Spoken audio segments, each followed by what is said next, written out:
สิเฮ็ดจังใดยามใจมันขับปวดหาสาวบ้านต้นแยงลืมแล้วละบ่น้อลามีคนเคยบอกให้ถ้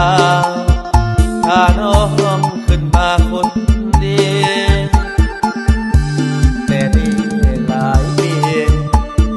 ที่น้องมีไกลบ้านแต่ยังบ่เห็นน้องนั้นสิกลับหันบ้านตามสัญญาหรือมีแฟนใหม่ลืมไหลแล้วบ่นอลาทางบ้านต้นแทนที่นะว่ามีคนยังท่ายังคอยลมหนาวเย็นจอยอายได้แต่ของคอยท่าหรือลืมไปแล้วบ่ลาสัญญาที่เคยให้ไว้จึงพอคืนมาสิให้อายถ้าฮอดมือใดผู้บ่คนถ้าหัวใจกินนอนบ่ได้มันถูกมันอ้างถ้าหากอายยังพอมีหวังขึ้นมาเด้อแฟนกลับขึ้นบ้านต้นแทนให้หูว่ายังมีคนคอยท่าคงสิสุขใจถ้าอายได้เห็นน้องขึ้นมากลับมา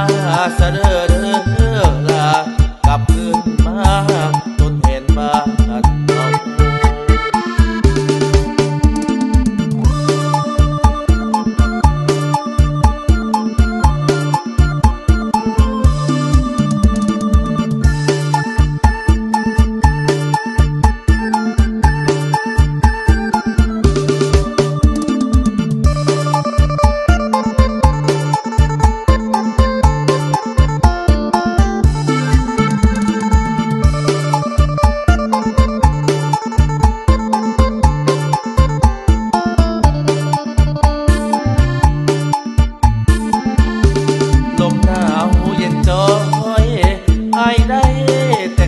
เราคอยท่า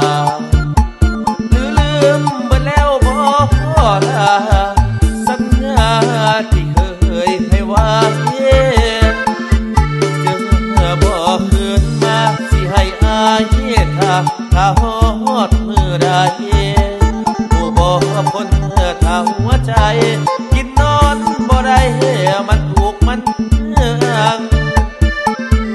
ถ้าหากอายยังพอมีหวังขึ้นมาเด้อแฟนกลับขึ้นบ้านต้นแทนให้หูว่ายังมีคนคอยท่าคงสิสุขใจถ้าอายได้เห็นน้องขึ้นมากลับมาเสด็จ